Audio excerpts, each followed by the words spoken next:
YCP ప్రభుత్వం అన్ని కులాల వారికి సమన్యాయం ఉంటుందని పశ్చిమ నియోజకవర్గం వైసీపీ ఎమ్మెల్యే అభ్యర్థి ఆడారి ఆనంద్ కుమార్ స్పష్టం చేశారు. అన్ని కులాల అభ్యున్నతికి వైసీపీ ప్రభుత్వం పాటుపడుతోందని అన్నారు. గోపాలపట్నం కుమారి కళ్యాణ మండపంలో ఏర్పాటు చేసిన నాయి బ్రాహ్మణుల ఆత్మీయ సమావేశంలో పాల్గొన్నారు. 52, 56, 57, 89, 90, 91, 92 వార్డులకు చెందిన నాయి బ్రాహ్మణులు పాల్గొని వైసీపీకి మద్దతు ప్రకటించారు. ఈ సందర్భంగా ఆడారి మాట్లాడుతూ ఆయా కులాల అభివృద్ధికి ప్రత్యేకంగా కార్పొరేషన్లు ఏర్పాటు చేసిన విషయం గుర్తు చేశారు. వైసీపీ అందిస్తున్న సంక్షేమ పథకాల గురించి వివరించిన ఆయన వైసీపీ విజయానికి కృషి చేయాలని విజ్ఞప్తి చేశారు. నాయి బ్రాహ్మణుల సమస్యలు కూడా వైసీపీ ప్రభుత్వం పరిష్కరిస్తోందని, ఈ విషయంలో తాను అండగా ఉంటానని హామీ ఇచ్చారు. నాయి బ్రాహ్మణులంతా వైసీపీకి మద్దతు తెలపాలని కోరారు. పశ్చిమ వైసీపీ అభ్యర్థిగా నిలబడిన తనకు ఎంపీ అభ్యర్థి బొత్స ఝాన్సీకి ఫ్యాన్ గుర్తుపై ఓటు వేసి గెలిపించాలని అన్నారు. నియోజకవర్గంలో పార్టీలకు అతీతంగా అనేక మంది సహాయం చేసినట్లు తెలిపారు.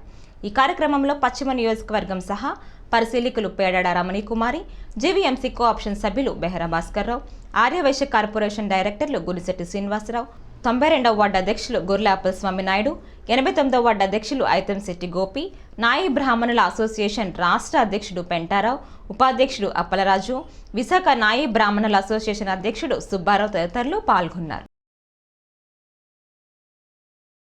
మా మాజీ ప్రెసిడెంట్ పోటీ వీళ్ళందరూ వెళ్తే అదే ఆయన ఒక్క రూపాయి కూడా సాయం చేయలేదు.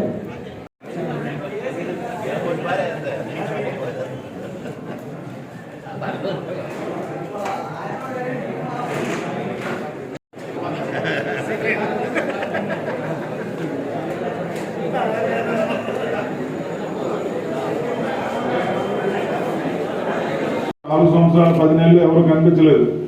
ఈరోజు ఎలక్షన్ అని చెప్పి బయటకు వస్తున్నారు. విపరీతం ప్రజలు పెడుతున్నారు, భయపెడుతున్నారు, షాపులు తీసేస్తామని భయపెడుతున్నారు. లేకపోతే ఎవరు ఇంట్లో ఉద్యోగాలు చేస్తారు, ఉద్యోగాలు తీసేస్తామని భయపెడుతున్నారు. అసలు ఏ విధంగా భయపెట్టో ఏదో విధంగా మళ్ళీ ఈసారి గెలాలని ఈరోజు ఇక్కడ మన వెస్ట్ నియోజకవర్గంలో ఉన్న టీడీపీ నాయకులు కానీ టీడీపీ ఎమ్మెల్యే కానీ మరి 2 సార్లు అవకాశం ఇచ్చారు. మీ అందరికీ తెలుసు. ఎప్పుడైనా ఈ 5 సంవత్సరాల్లో మీకు ఒక్కసారి మీరు కంటిన్యూస్గా రోడ్డు మీద ఉంటారు కదా, షాప్లోనే ఉంటారు కదా, మీరు పొద్దున్నీ సాయంత్రం వరకు ఉంటారు. ఏ ఒక్కసారి అతను చూసారు మీరు?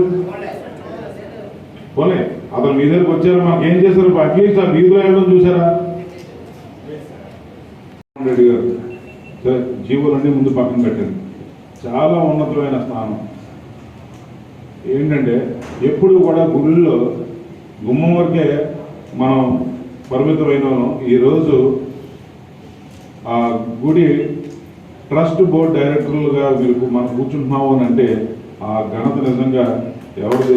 జగన్మోహన్ రెడ్డి గారు. అంతకంటే ఏం కావాలి? మనిషికి ఏం కావాలి? గౌరవమే కదా. ఆ గౌరవం సొసైటీలో మనకి ఇచ్చింది ఎవరు? జగన్మోహన్ రెడ్డి గారు. మరి అటువంటి వ్యక్తిని మనం గెలిపించుకోవాలా లేదా? ఏమండి, గెలిపించుకోవాలా లేదా?